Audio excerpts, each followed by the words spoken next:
You're watching the Modular Beat with Sign Mountain. Hey everybody, it's me, your boy, Sign Mountain, aka David Soto, and this is the Modular Beat. Welcome. Thank you so much for tuning in. I have a super special guest. You're not gonna. Oh, I already have you on the screen, so I guess I was gonna try to sneak you in. But you're Like, already... who is it? Who is it? I'm so Who is it? excited. Who is it? Who is it? Who is it? Yeah. Well, if you don't know who this person is already, well then you're crazy. No, this is Nathan Moody. Thank you for joining. Thank you for joining the this amazing, well put together show. No problem. Thank you for having my cracked in half, only half functioning Friday afternoon brain. We'll see if I make any sort of sense at all today. It'll be interesting. Yeah, when I put the request to have you on the show, your people said I can only get the half cracked Friday version. The full version, the Monday version, comes at a premium that I couldn't afford. Yeah, So, yeah. Oh, my Monday version is way meaner. Way meaner. It's just do you like really do you approach it like do you approach your week like a Monday Friday, or do you do weekends? no, I try to because the only person who's gonna draw those boundaries is me. Mm-hmm. And there's only so many hours I can be in this room working for my health, for my sanity, and so I tend to be willing to work pretty long days, but I slam the blast doors shut on Friday, and I try my very best to work on the weekends unless it not work on the weekends unless it's super critical for a deadline or something. Okay, So that's for me, cool. that's strongly the exception, not the rule. Okay, yeah, yeah. So, and What then about when you? you me, I am like whenever, however I can fit it in. Yeah, I mean, I work. I mean, I have a regular job that's like 40 hours, and then I have my family, which is 40 plus hours. yeah. Then I have CMSS, which is kind of can get up to like 10 hours a week, easy. Mm. And then I have my own music stuff, and that is definitely like where I, you know, whenever I can. Although it's kind of interesting, like I had that show we'll talk about a little bit later on, but like I had the show recently, so I had to spend more time on me, um, Hmm. which was interesting. So my wife was really cool, and she's like, I know you got a lot of stuff to do, so I won't bother you in the evening. Just do your thing. So I got some hours back that for me, but I definitely, I'm, I'm always going. So Yeah. Well, it's yeah. One of the reasons why I find that I have to uh, kind of shut the blast doors is despite myself, because if I didn't have discipline around it, I would sit here and noodle forever, and mhm. I'd be 5,000 pounds and have 20 heart attacks, and it would not be a life worth living. But you mentioned that you had a show recently, and you also dropped a new release on Bandcamp recently. Yeah, yeah. I dropped a release from that show. I did a recording from that show, and I loved it. And I was like, I'm gonna put this out. It's my birthday at the same time, so I was like, I Nice. wanted to kind of put something out for my So what birthday. was the show experience like as a performer? As a performer, it was really cool. We did it at this place called Space Gallery. It's actually the last time we did like a live show was at this Space Gallery, which is kind of like the name's kind of on the nose. We named the show Space Fall. It's in the fall. It's at Space Gallery. Is that Yeah, like a really long distance trust fall, a space fall? yeah, That totally. that Yeah, Red Bull dude did one of those things, I think. he did. Yeah, he Yeah. did. Yeah, yeah. I was thinking of him. He didn't. I sent him an invite, but he didn't show up. So Crash through the roof in the middle of your set. That would be there you epic. are. That'd be Yeah, epic. here. Uh,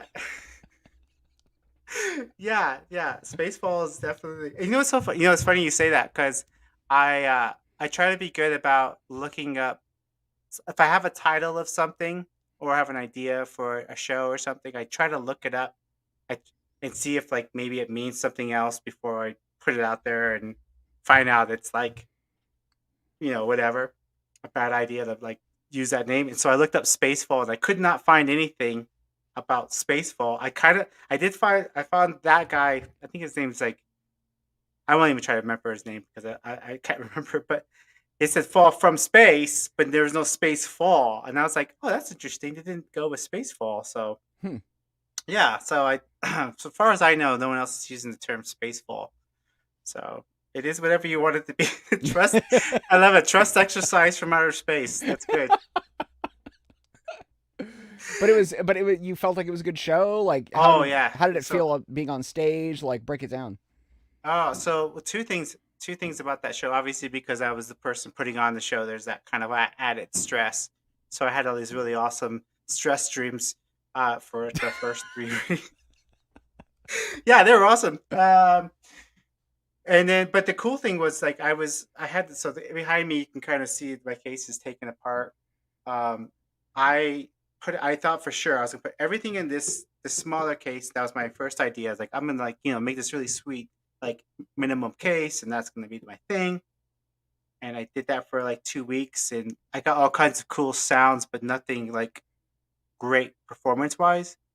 So then I put everything back into the case, and I thought, okay, I'm gonna start all over again. I'll just bring the big case and then stop limiting myself. And no sooner did the very first patch I made was like I thought this is it. This is totally it. This is like this is the playable patch. And I looked at it and I thought I could fit all that everything that's patched right now. I could put back into this case. Ah. So then I end up just putting everything back into this case. So I was able to go back to my original idea and play out of this case. So I played with this case. It's a 104 HP case, and then I wanted to also like just really minimize the footprint. So I just used one pedal. I used the And that which it's a Super Ego. Mm-hmm. Super Ego Plus, and and then here's the wacky thing. I'm kind of like honestly, to be honest with you, this is like my favorite synth I've made. Hmm. Of all the time I've made synths, I mean like configuration. And And I why is think it's that? this I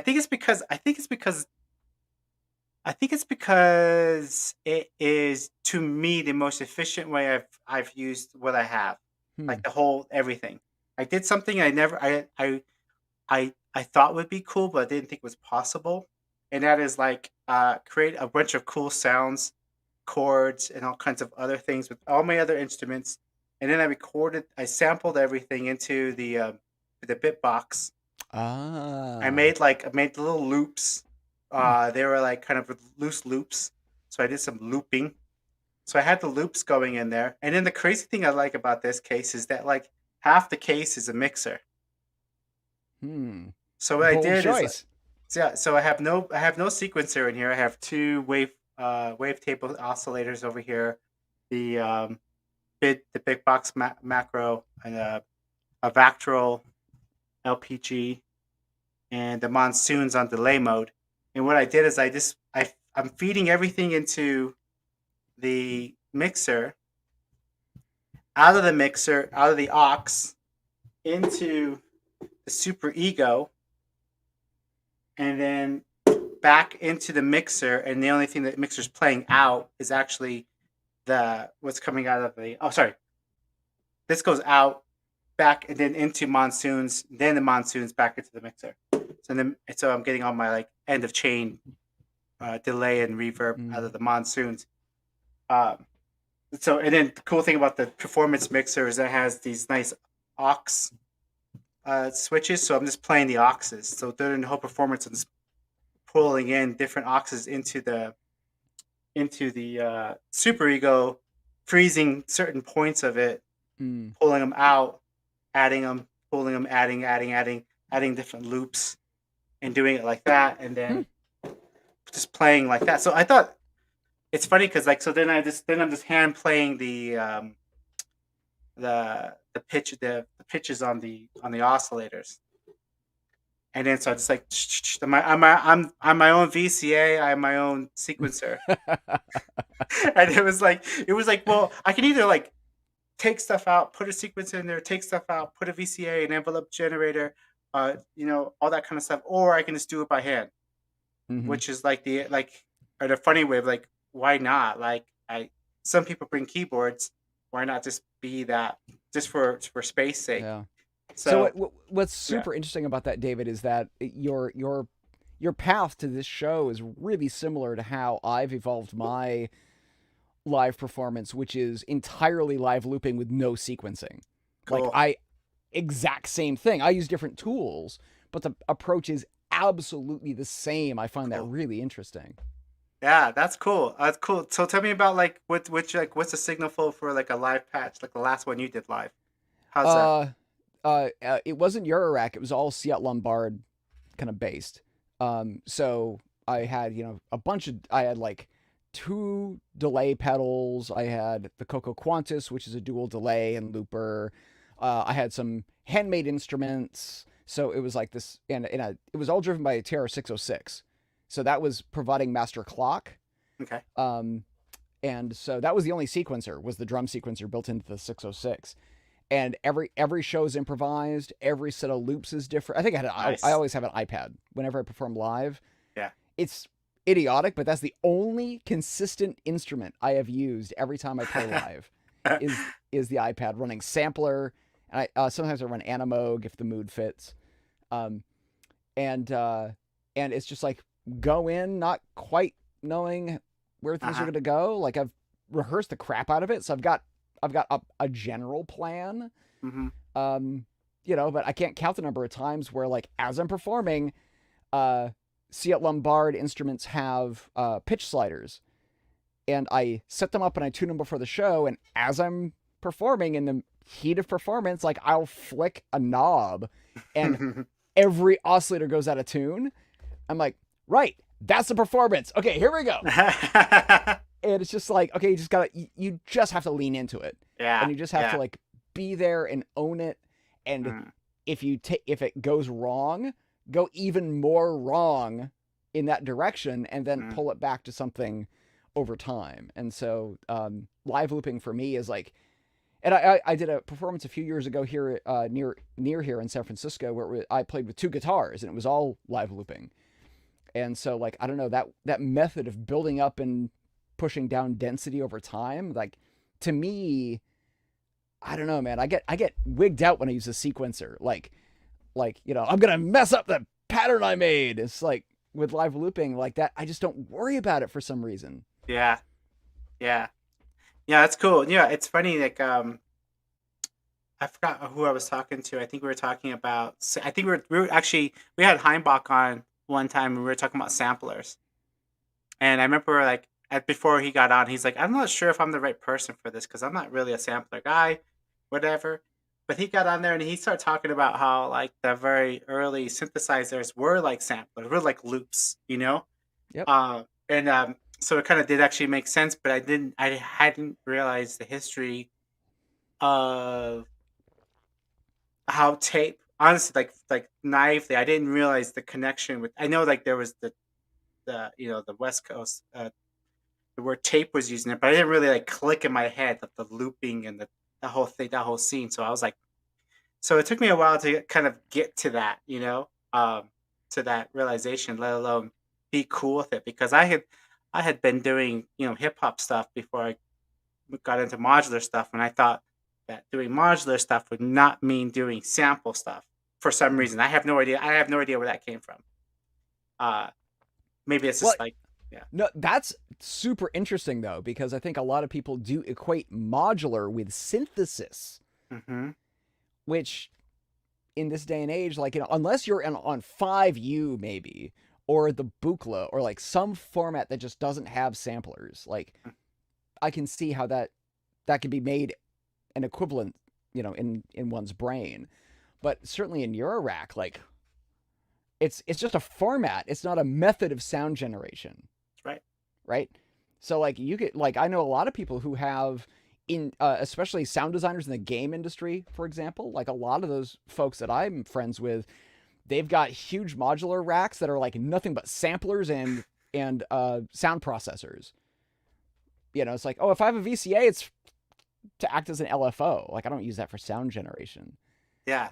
And like that's one of the really unique things about the Eurorack format, I would argue, is that it is not it is modular synthesis doesn't necessarily mean that it's analog synthesis by any stretch of the imagination. Yeah. Yeah. No, that's great. I love it. I'm glad you're saying it because I think it makes more sense to me now than ever, and I think I'm so happy with like being able to perform and do all this with the cool loop stuff, and I feel really happy and comfortable. And it is still modular. It is still Totally. modular. Yeah. Totally. And like if we want to expand this out to like what's been happening recently in the world of modular, like noise engineering has been making 5U format modules Right. and plugins. So Yeah. it's like, yeah, it's still synthesis, but their products are entirely digital. That's the whole point. Yeah.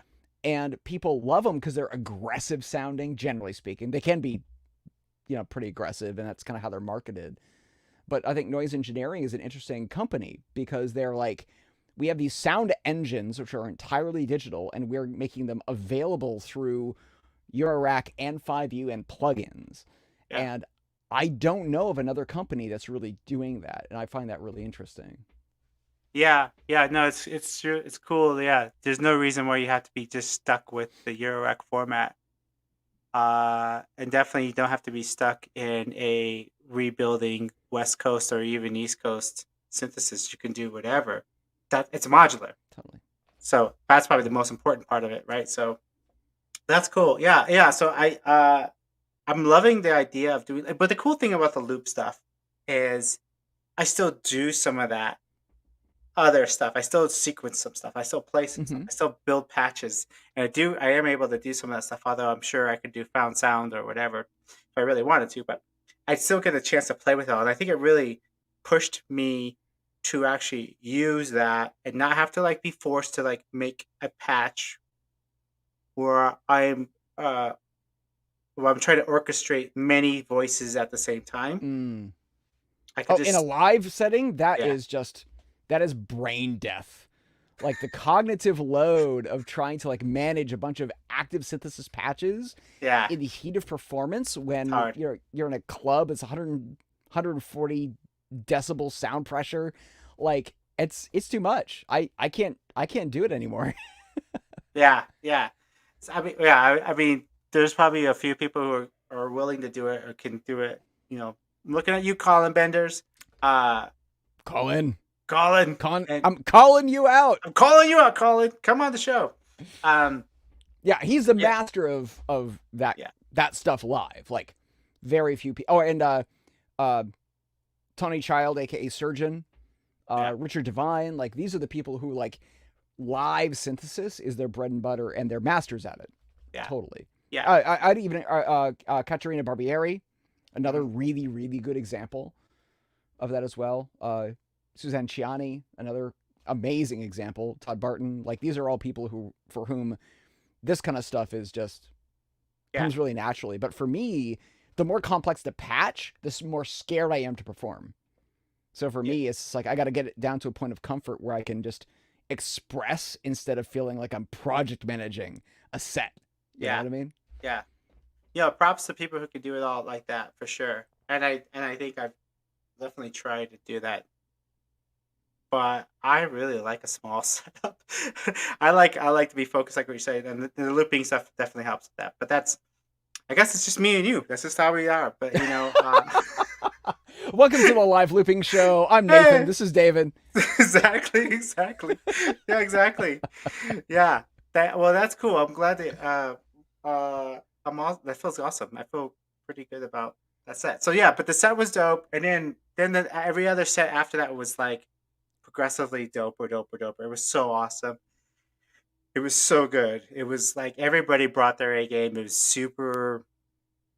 I mean, it was supposed to. It wasn't technically an ambient show but I think everybody knew our Benny was gonna end the night. So we had our Benny vibes, and the space is like just got like the spacey vibes, and I call it space balls. So you definitely kind of got that feeling. So everybody has some pretty like chill vibes. It was great. I can't wait to share the video. We have a video in there, and our friends are working on it right now. That was probably actually the awesome thing too. Everybody who volunteered, the crew here, like we had people, Brian, he put our Benny and Tim up. at his house the whole weekend in Boulder. So we got to hang out. And everybody like chipped in, so it was really fun. Yeah. Very, very cool. I other than maybe the Velocity event, which happened in 2019 up in Seattle, like Yeah. that event in Colorado had like one of the highest concentrations of mastering clients of mine in a long time. That's right. Like Tim, our Benny, Tim Held, our Benny, Gerald Fjord, is bizarre. I just that just always makes it makes me smile when I see like all these people that I've worked with like doing a show together. Like, it's just it just makes me smile. Oh, well, you're gonna love this. So like I haven't announced it yet. I guess I'm kind of announcing it here. So we're gonna be doing a November Skies show at the end of the month, which is an online show, and Akil Adem's gonna be performing on that. And you mastered his new album, right? On Swim Simeon just came out on Mystery Circles, and like Akil is just one of the sweetest people on the planet. Like, he's such a talented person, and is just like warm and just a really smart dude. So like I'm thrilled he'll be on that show. It's gonna be amazing. Yeah, I'm super psyched. I'm super psyched that he's gonna be able to do it, and it's gonna be awesome. There's a bunch of other awesome people on that bill too. I can't wait to. I'm gonna work on a flyer this weekend and then promote it, put it out there. But yeah, I was like, it just keeps on going. The Nathan Moody train, you know. Don't ask me, man. I just work here. They're not my projects. They're their projects. Yeah. But it's awesome that you have some relationship to it. So that's super cool. It's cool. I mean, it's a job, right? Like the mastering is my day job. That is what I do for a living and how I pay the mortgage. But there are days when I sit back and I'm just kind of like I'm paid to like hang out with these artists and listen to their music all day long. And that is, I'm keenly aware how fortunate I am to be able to say like, that's how I pay the mortgage. I'm deeply, deeply thankful for that. That's awesome. So I think I saw a post that said something to that fact that like, this is it. You're in, you're all the way in. It's getting there. It's getting there. Being an audio professional, like this is not a get rich quick plan. And, and I'm a freelancer. So, cash flow is all over the place. So I still do sound design, increasingly for games. One of the neat things about the mastering stuff is I'm doing more and more game soundtrack mastering. Oh, that's cool. Which is really fun because sometimes it's entirely synthetic and modular or even entirely digital. Sometimes it's like huge scoring orchestras recorded in real space. Sometimes it's extreme metal. Like it's all over the map. And as a gamer and someone who has a lot of friends in that world, it's been a really fun kind of addition to the other music stuff that I've been doing. But the modular thing's been really interesting though, relative to mastering. I'm seeing more and more people are being a little less, what's the term? A little less all in on only modular. Like I'm trying to remember the last time I did a mastering project where it was modular and nothing else. And that still happens, but it's getting less frequent. And it's often people like Akil Adam who will do, it's like, this is modular plus guitar and Rhodes and other things. And, just kind of expanding the sonic palette a little bit. And I think that's cool. I think it's just like, it's like normalizing modular just as another tool that people can use entirely in its own right, or it can be just a voice, or it can be just textures behind other things. And so I really like seeing how the more modular penetrates the toolboxes of so many musicians now, people to engage with it. And it's not like, people don't feel like it's like, oh, if I'm going to do an album, it has to be just one modular patch just because. It's like, you can do that and Yeah. that can be amazing, but there's no, those are just like intrinsic constraints you put on yourself to just to keep yourself more creative. But I'm finding a lot of people are now mixing modular with a lot of other voices and instrument types, which I find really, really exciting. And you're saying this, and I'm looking over there, and I see there's what's going on over there. Is that a bassoon? What is? I don't know what a Oh no, bassoon no. is. So this is a new module. So it's 6 HP wide, but it's 12 rows tall. Okay, fair enough. Yeah. Primarily. How much power does it take? It depends on the air pressure you put into it. So it's a wind interface. Okay. Okay. But Uh-huh. that makes it pretty tricky to play. Yeah. Yeah. What is it doing there? Are you? I didn't know you played Windows. What's it doing there? Oh, dude, I do What's it. So this is a clarinet. I do not play clarinet. Let the record show. and let the record show that I called it a bassoon for no reason. Oh, I don't if know what that's I stuff. would love a bassoon. Like I actually love the tone of a bassoon. But I, as a recovering saxophone player, woodwinds have always been of interest, and so I got this vintage clarinet off of Craigslist for $20, and so I'm Nice. teaching myself how to play clarinet, and it's been really fun. As you can imagine, like, am I going to do like searing naked Yes. exposed Yes. clarinet solos? No, Yes. no, No. No. no. You meant no. I was going I meant yes. I was hoping. I was hoping so. you just wanted me That's, to perform naked, maybe. I don't know. well. Oh yeah. Definitely that. I mean, you're a kayaker, so I can Wear only imagine. sunglasses. Wear sunglasses. Says I am a pale mofo. I will blind you if my There shirt comes the comes sun. off. There Just comes the sun. public service announcement. But no, Obviously. I'm experimenting with extended techniques and I'm building sample instruments with it. Mm, I actually have also been building sample instruments out of the voices of vocalists I've recorded in the past. There's a cigar box guitar sitting, come on, finger, back there, oh, I see it. made, made by a German fellow named Marek, who is amazing. Um, so I've been building sample libraries out of that too. So I've just been getting back into Contact pretty heavily. And honestly, like, playing a woodwind again is actually really fun, Oh and yeah. it's every bit as challenging as I remember it. Um, but this will go into that eventually, Yes. and get very weird from there. So yeah, just part of the studio instrument collection. That's awesome. Do you have people reach? Sorry, I was looking real quick. Do you have people reach out and uh ask you to demo stuff or play with their modules, or are you kind of like sticking with like what you got right now?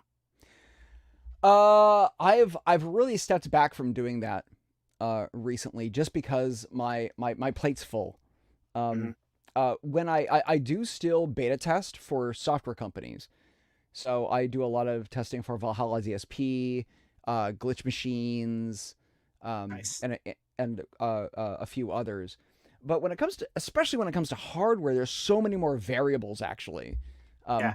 I find in terms of like, well, okay, module glitched out. Well, what was the exact voltage I sent at a certain point to make it glitch? Like, reproduction steps for reporting issues is pretty complicated, Yeah. uh, and really multivariant. I mean, software is the same way, um, but just with only so much time in the day, I tend to also have this perspective where, like, audio is my living, so like I don't I can't accept the risk of like buying a version 1 of some new technology. Yeah. And so for me, I'm often an early adopter of stuff, but I need to have a reasonably high confidence it'll like fit into my workflow, that I can pay it off with client work, um, or licensing songs or getting scoring gigs and stuff like that. So that's really once I became an audio professional, that changed my lens through which Mm-hmm. I look at like new tech, new modules, new computer hardware. That's why I don't have an Apple M1 in my studio. It's just like risk is too high. It's like Yeah. a brand new chip topology. Like I'm not going to cut my teeth on that. I'll let other people figure out where the warts are, and then maybe I'll get an M1 laptop would be a good like first step. But for my main like bread and butter computer, like I just can't take the risk. So Yeah. But you still get gas? less so than I used to. Less so than I Mm-hmm. used to. And for me, gas kicks in when it's just like this is a new capability I just don't have. And so like for give you a great example, this is how much of a nerd I am. Like David, I love you. This is a nerdy show. This is going to get even nerdier. So Awesome. so stereo diode compressors. I don't have one. And they have this specific sound, like a diode bridge compressor. And that was uh, a technology really put forth by Neve back in the day. And there aren't that many that exist anymore, but they just have this really interesting character. And as a mastering engineer and a musician and an artist myself, I'm just kind of like, that's the one flavor I don't have, and could that offer benefit to and value to my clients? So like that's the kind of thing where I'm just like, oh, ooh, that's interesting. That gives me gear acquisition syndrome or gas. But for sampling, for uh, sonic sound design, and just VCOs and stuff like that, that doesn't happen very often. A friend of mine though, Evan, just started a company here in the Bay Area called New Systems Instruments, or NSI, and he's been releasing some bonkers, absolutely berserk modules that are really interesting, complete ground up rethinks of VCOs, envelope generators. He just released one called Inertia. That's an envelope generator, but the rise and fall systems in this envelope generator are based on physics emulations, and it's the stuff is like really fresh approaches to these core kind of bread and butter modules we all use, VCOs and VCFs and envelope generators. But that level of like fresh thinking about interface and how you calculate rise and fall of an envelope, I actually am finding that pretty inspiring. And Yeah. those are I'm gonna pulling it those up are real some, quick. yeah, that's some pretty fresh thinking in the scene, I think. I feel like I just saw an Instagram about this. I think I talked to this cat like in 2020 when he was just getting started. I think he had a Mm-hmm. harmony, Yep. like a harmony oscillator. It was a Uh, harmonic oscillator, yeah, I believe. harmonic. Maybe it's harmonic. I guess I could look it up. So and then yeah, and so I started following him on Instagram, but I haven't talked to him since. So this is I think we were talking about this at some point. But yeah, this looks pretty Yes, the cool. you're talking about the harmonic shift oscillator. Yeah, Um, harmonic shift oscillator. But this is his new one, his inertia. mm-hmm. Yep. And what's interesting is that I just got a it's a clone, but it's a clone of the Edge Cutter by This Is Not Rocket Science, and it's a envelope Oh yeah. generator. It's an ADSR generator as opposed to just attack and release. But it's like the ultimate 303 envelope generator, because the way a 303 works is that the amp envelope and the filter envelope are just slewed versions of one another, and that's what gives it that kind of Oh acid tone. yeah. I And see. Okay. so basically having an ADSR envelope with just two slightly kind of offset skewed versions of the same thing is musically super useful because it makes patching faster. Mm. And you only need one envelope to get those kinds of effects. And the inertia has like first and second order outputs, so you can do that kind of like, here's the core envelope, or actually I believe there's two envelopes, um, but they can still be related to one another or independent. And like, I don't know, it's a really fresh take on the envelope generator. Just talk about a humble building block of what we all do. Yeah. Interesting, and it actually has a volt per octave switch in there, so it must go Mm-hmm. audio range. Yep. And what's cool about that is that that reminds me a little bit of the mannequins. It's not just friends. Where's the The blue Three box? It's over there Sisters, in the corner. Nope, nope. No, it is just friends. You just friends. you can throw just friends into an oscillation mode and it actually becomes a wavetable synthesis, wavetable VCO. Oh, that's Um, cool. but what I like about the inertia is that it's not highly modal. There's like two interface modes to it, and what's tricky about the just friends is that there's like three modes, and then there's this weird input called run, which is basically like it's like a modifier key to the behavior of the whole module. Where if the gate's high, it's like holding down the option key on a keyboard, and it does a whole bunch of different crap Yeah. than if there's no signal there. And while that's completely clever, it is really hard to remember what it does. Yeah. It's mannequins, so when it comes to the manual, your mileage may vary. I don't struggle with their manuals, but lots of other people do. Yeah. Um, and I find that that adds a lot of friction to its use and its potential. Whereas the new systems stuff is seems really transparent in terms of what's going on and the interface into the guts of it. Yeah. If there is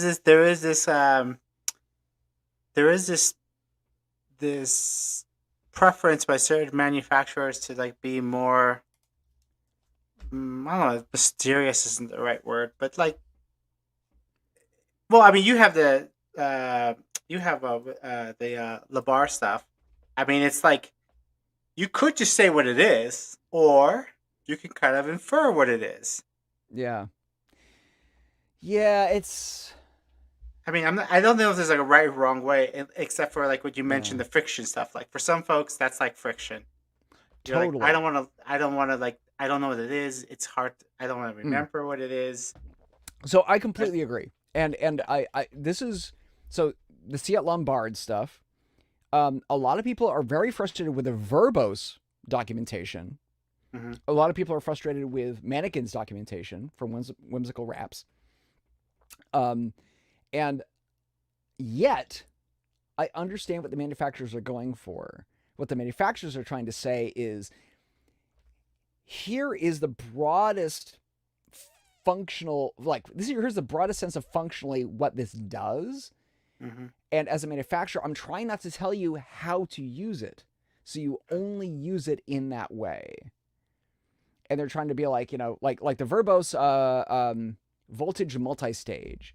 Like, you could run that thing at audio rate and use it as an oscillator if you wanted to. A bizarre, very weird effed up oscillator. You can use it as a 8-stage envelope generator. You can use it as a sequencer. And so I that's one of those things where it's like the manufacturer needs to know their market. And if they're marketing to someone like me, I've been in the game long enough that I understand very plain English, like this is what this input does, this is what the output does. And Yeah. I like the exploration of, okay, well, I Mm-hmm. understand what each does. How is it useful to me in a patch? But I have complete empathy for those who are just kind of like, I have 60 modules in a case this big. Tell me how it fits. What do I do? What do I do with this stupid effing thing? Yeah. I completely get it, and I think there's a balance there. And I would argue actually of all the manufacturers, Make Noise strikes the best, one of the best balances Mm-hmm. between saying like, here's our intended use, here's how it generally is probably going to fit in your system, Mm-hmm. but here's all the bizarro shit you can do with it Yeah. if you just like don't think about it quite so strictly. Yeah. And I think that's a really good balance. And of course, Yeah. this is all just my personal preference. But like with the verbose stuff, you just got to realize like the documentation for one module is like can fit on a postcard Yeah. because the modules literally are that simple. Yeah. They're not complicated at all. But Yeah. where they're complex is how does it fit into a patch? How does it fit into a larger system? Yeah. And if you're not willing to do a little bit of exploration, it makes purchase decisions much harder if it's not like, oh, I understand how this fits in my typical patch workflow. So Yeah. Well, we had Tim out here, Tim Held, and he was showing off his Blue Blop 2000. And he's working for After Later Audio, and he was showing off the Benjamin version 2. Both both modules are super exploratory. Like you said, there's things it can do, but the fun is figuring out what it does when you start to just oh my mess god, with it. especially the Benjamin. One of the big problems with the Benjamin. I don't know if you're aware of this with the design of that module, but one of the challenges people have had with the Benjamin in the Eurorack format is that its audio outputs are like idiotically low, like they're almost line level Mm. as opposed to modular level, and that's been very frustrating. I had a Benjamin, I freaking loved it, but because I always had to use another Hmm. 4 HP just to goose the level to what everything else was at, I was like, why am I having to do this? And I sold it. But Yeah. After Later, I believe, has now fixed that issue. Yeah. Yeah. Oh And yeah. and it makes it really unique. And I really that is one of the few modules I'm totally gassing for. Yeah. Is the new After Later Benjamin for sure. Yeah, well, we actually, so after the show, the next day we did a workshop with Tim and Austin, and Tim went through the Benjamin too, and we thought we would record it. So there's this great, so I'm watching the recording the other day, and it's this great part where Tim's going, so this is what this does, and let you listen to this. So what you're about to hear is, and it's like so, you can't even hear Tim anymore, and you can see that Tim's talking because his fingers are pointing, and I remember being there and he's talking, but like it's just going so all over the place, and it's just so loud that it just like destroys like the audio, and like you can't Oh hear my his god. voice anymore. Like the frequencies just wash out, and so.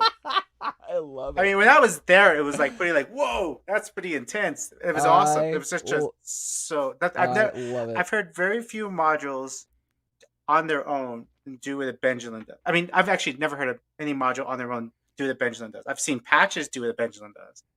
I mean, as far as like the crazy, I mean, it is chaotic. I know there's Yeah. like there's a rhythm to it, but man, wow, it Yeah, is. it's all about that what Rob Hordyke calls the Rungler circuit.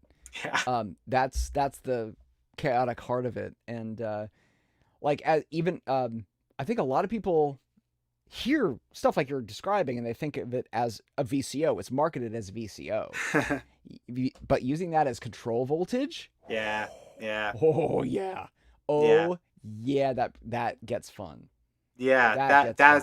that's exactly where we had a conversation about that too, because that's exactly what I was thinking. I was like, this is just me hearing the modulation, right? This is like, because if I don't have if I don't have a scope, I can Hmm. hear what I know. I can kind of visualize that this warble, this movement, these peaks, these valleys, these, I don't even know, trash heaps. It was so crazy.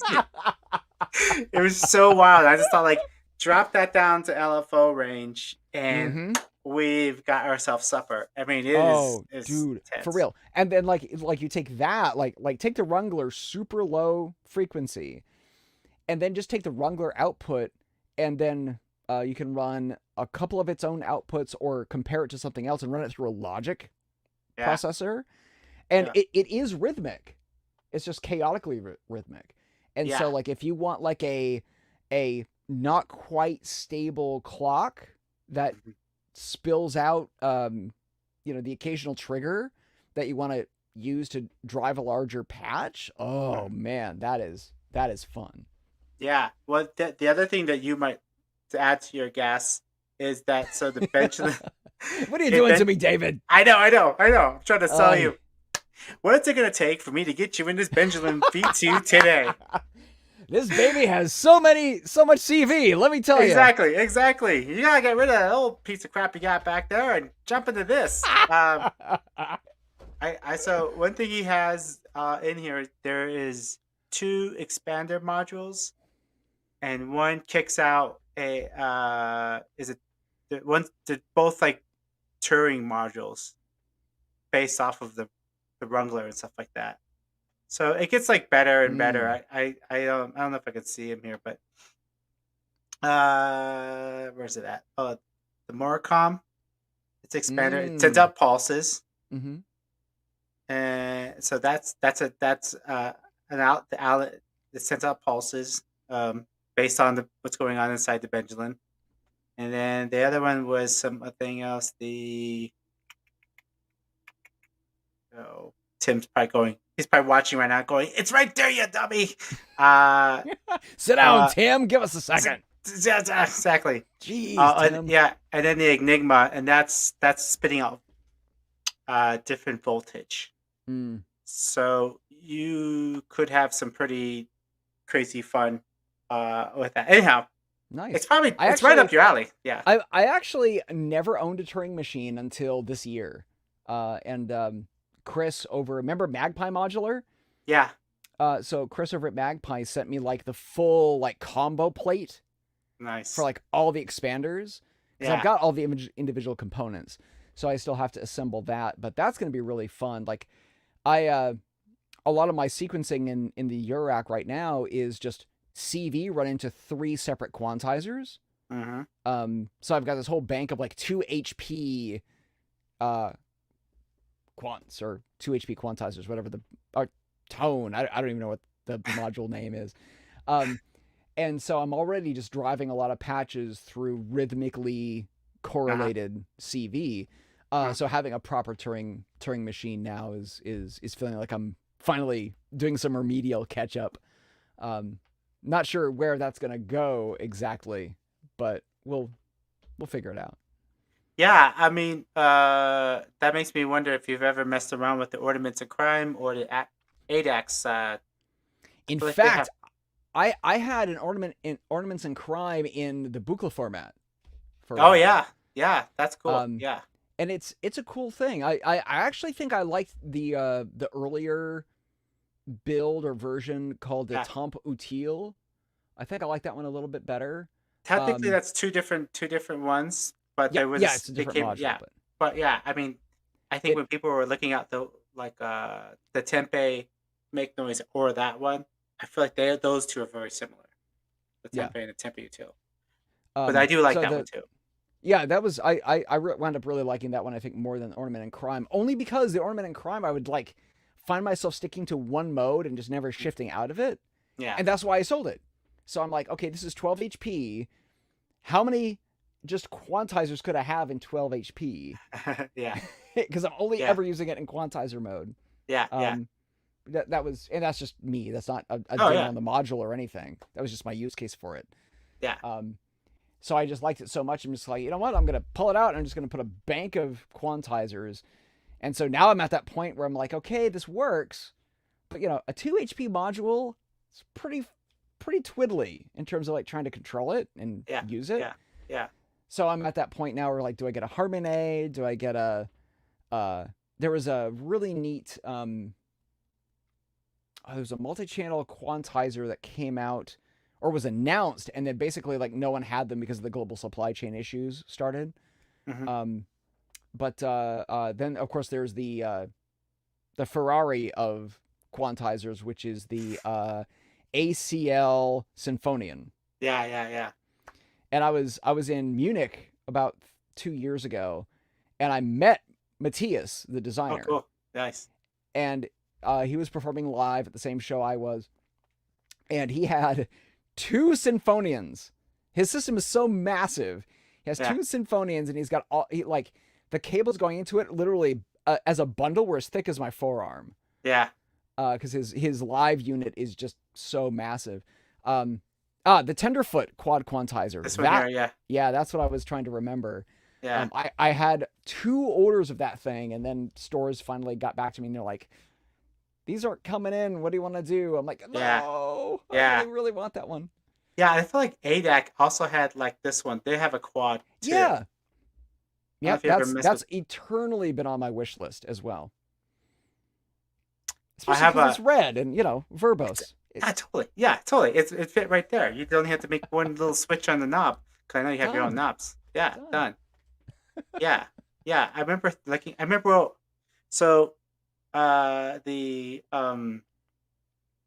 you could get the Ornaments in Crime, the smaller version, and you can't do. I think up to I want to say Can you do 4. for? I think you do 4. Yeah. See, all of a sudden, now, like I bought the Ornaments in Crime when the smaller clones didn't exist. So Yeah, now, like that smaller form factor, you might have a really good point on that one, actually. yeah, yeah. I'm a Hmm. big Ornaments in Crime person. I'm the person in the party that's always like, "Have you tried that in Ornaments in Crime? Do you know Ornaments in Crime can do that?" They're like, "Oh God, Oh my god. why is he still talking?" What's the kickback scheme, David? How does that Yeah, work? I totally picked the wrong. I mean, the whole thing's open source, right? So I picked the the wrong module to be pitching because there's nobody there. There's nobody at the store. There's nobody there. Oh my god, dude. Okay, Yeah. real talk. What is the most expensive module in your rack right now, by price? Uh oh, just want to see. I mean, I don't. Because whatever it is, David, that's the module you got to be hawking at these parties. That's true. You're right. You're right. Yeah. What am I doing? I'm wasting my time. I should be like. Well, Can you the thing on is, modular grid? Can you sort? Oh, you can sort by price yeah. You should. in the filters. Yeah, you can totally. Here we Yeah. go. All right, There we go. that's the cheapest. Here we go. The The mutant chicken. $4,000 mutant.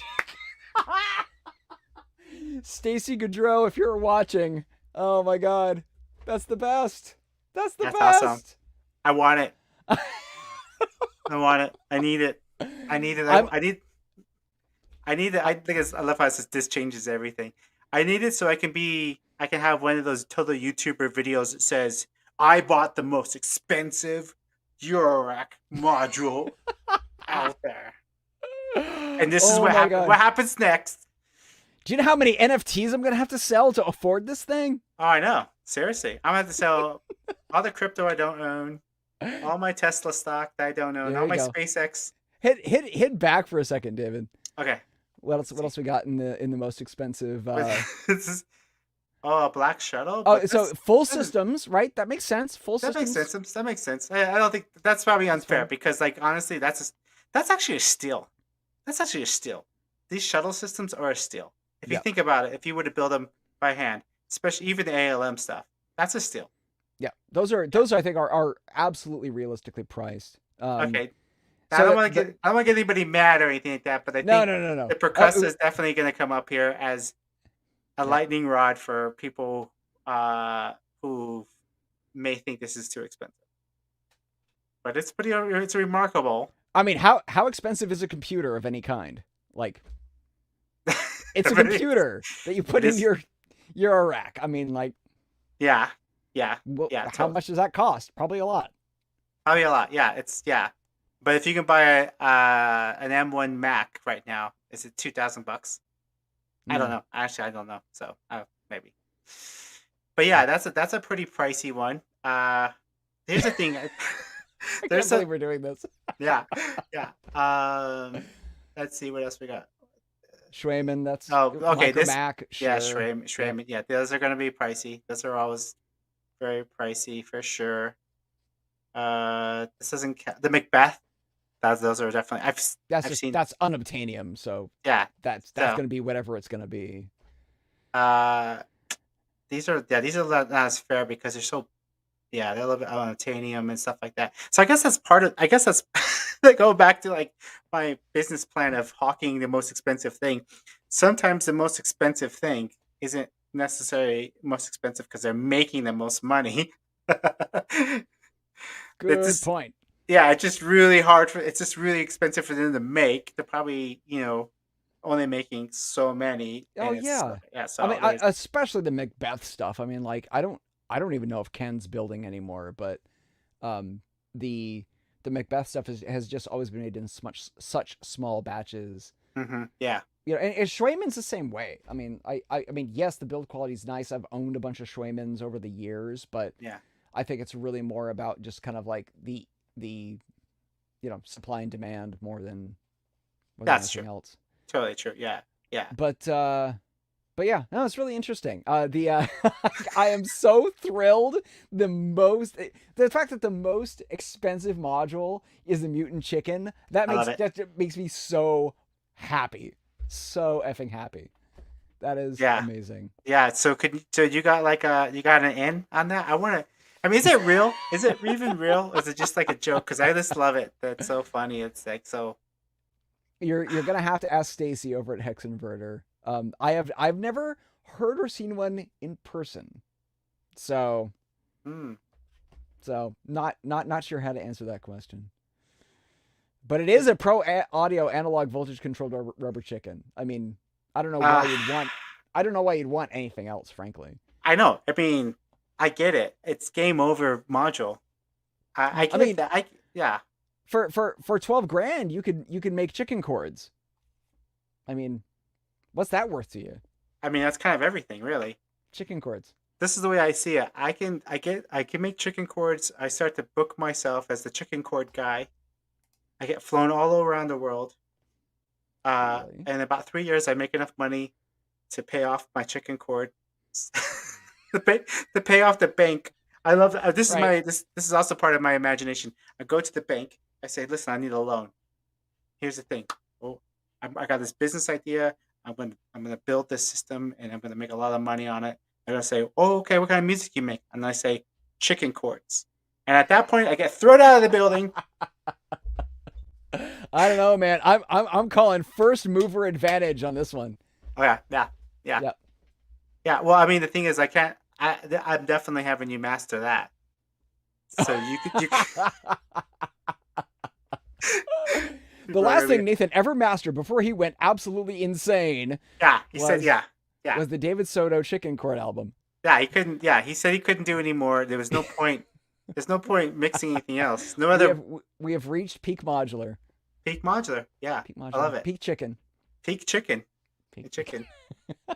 chicken. I think they said something like I'm gonna be maybe I'm wrong, but I think the chicken's more related to the dinosaur Mm, than any other bird.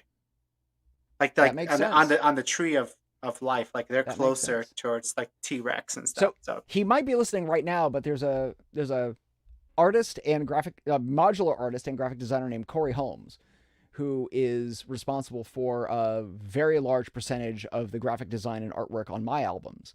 mm, And he's very accomplished. He's a great artist. I produced his last album, and he owns chickens, and he says the same thing. He's like, they are little dinosaurs, yeah, totally. and and like the he's I don't know how many chickens you have, Corey, wherever you are, um, but he's got enough that like the behaviors he describes about like how they treat one another, and the term pecking order exists because of chickens. Yeah, And it just sounds so bizarre. It's like Jurassic Park in miniature. yeah, No thanks. yeah. That's the real deal. That's the real deal. Like so, like the reason I got into one of the reasons I got into birds is because my kids are into uh, dinosaurs. Mm. They were young and they were getting into dinosaurs like heavily. So I was listening to shows about dinosaurs, so I could tell the kids something new about Mm. dinosaurs to them. Like, oh, did you know about this? Did you know about this? And I listened to one about feathered dinosaurs, Mm. and they were talking about the relationship with birds and dinosaurs. And now I'm like, and then I just totally went nuts. I'm just like, you like dinosaurs? They're outside. You know what I mean? Like they're outside. They're flying. They're all over. Everyone gets crazy about dinosaurs. On Jurassic Park. We have it. It's here. It's out here. Totally. Totally. But we have. Don't get mad at the rooster who wakes you up at 5 o'clock, because that's a tiny, tiny velociraptor and will probably try to eat you. Corey says he has 7. Ah, there he is. Hey, Corey. 7. Wow. I was also hanging out recently with Adam Scramstad, who is known in the modular scene as Django's Fire. Um, Less known in the Eurorack world, but he's a Buchla builder. So he built Okay. all of my Buchla. He built all of Amon Tobin's Buchla. Just one of the best builders in the world. And he's starting to build again after having taken a break. And he's an amazing kind of Delta blues style guitarist. And he has chickens as well. And he and I were talking a little bit about his whole like chicken chicken politics on his ranch. And man, it's hard enough for me dealing with just like daily life and one cat. Like I can't imagine how people would deal with chickens. Well, we'll have Power to to have him. Corey on. We'll have to have Corey on the show to talk about his seven and your buddy from the booklets. I mean, they've all these great backgrounds in music, and I'm just want to talk to them about chickens. Let's just welcome to the Colorado Chicken Chicken society. Chicken Society. It's a pivot. Oh my It's a god. pivot, but it's a It's a it's a pivot. much needed pivot. Yeah, Yeah, I there mean, you go. I mean Uh when the number one the most expensive module is a chicken, the mutant chicken. I mean, I think I'm telling you. Proves there's a I mean market. there's the writing's on the wall. Yeah, the future Read the belongs to tea chicken. leaves. We're in the wrong business. We got to shift. We could The easily future. turn these into little chicken dens. Yep. There you go. There it is. I'm telling you. I, The we'll, you mark heard my it first words. here. The Yeah, future is chicken. Needleham Works is going to stop making cases and start making Chicken coops. coops. My You, prediction: 2022. are you listening, Eric? You heard it here first. Of course he's listening. Why wouldn't he be watching my show? Yeah, he better. He Yeah, better. call This is call quality TV. Yeah, call yeah, Eric out. Well, I exactly. actually have to get on to some other stuff here before I do officially end my work week. But Yeah, yeah. David, I should. Yeah, thank this you has so been so much for fun. I chatting. appreciate Yeah, it, man. This has been great. Thanks, Nathan. I really appreciate it. Before you go, let's just tell people real quick where they should go listen to your music and how to follow you. Oh, Let's just drop the yeah. sure. If you are interested in engaging with me as a mastering engineer, that's obsidiansound.net. And if you're interested in my modular, primarily, but not entirely, modular music, that's all at nathanmoody.bandcamp.com. Cool. I dropped the links in the description so people can hit you up for sure. We'll keep in touch for sure. I can't wait to talk to you more about everything chicken related and not chicken related. I'm so sorry. Oh my gosh. Thanks so much, dude. I appreciate it, man. Have Yeah, a good great one. chatting with you, man. Awesome. Peace. Take care. Awesome. Oh, that was cool. Yeah, I love hanging out with Nathan Moody to talk about chickens and everything else. So yeah, definitely check out the stuff. And everybody, thanks so much for tuning in today. It's been fun. We weren't on last week. Last week we did the show. So yeah, just if you didn't catch the beginning of the show, we were talking about we will have the video from the space show with our Benny, Tim Held, Alex, aka Alex 106, the Aphonic, and Gerald Diode, and then myself. All did the show. I just dropped my album. So go check out my Bandcamp if you want to hear what that sounded like. And we should be putting out that show, I don't know, pretty soon ish. We're not going to rush it because the music's and the video must be put together nicely and we're going to take our time. Other than that, we have some more announcements coming up next week related to November Skies. So make sure that you just keep following us and subscribe to the channel for more stuff. And we'll be back next Friday. I think next Friday is actually first Friday. I'm sorry, first Bandcamp Friday. So if you're watching and you have some music coming out, or just put out some new music on Bandcamp and you do modular synth music, come over to our website and sign up and let us know. We'll play your music on Bandcamp Friday shows. Awesome. Well, I'm gonna let everybody get back to it. I mean, it's kind of a nice day out there, and there's Halloween costumes to be made, I'm sure. So thank you everybody for tuning in. Don't forget to also this is something that's important. I should remember this. Uh, Sign up for a Freak Boutique over on our website, and you can, if you're local, you can play live at Fort Greene in Denver. That's the second Tuesday of the month. So that actually is coming up pretty soon. Believe it or not, it'll come here faster than you think. And if you're not local, also sign up because Alex sometimes has one guest play out of state. So definitely head over to there if you want to play on WMD's Freak Boutique show, which is really dope. And then the other thing I wanted to say real quick is a big shout out to our sponsor over at Patchworks, who's been helping us out. And also, we have a new beer sponsor over at Oscar Blues. They hooked us up. So hang out with me next time and I'll give you a beer. Uh, yeah. Thanks, everybody. I appreciate it for having me chill. So we will see you guys soon. Buy some stickers from us if you get a chance. Be good, be safe. We will talk to you later. This has been the Modular Beat. Everybody, have a great weekend. Peace.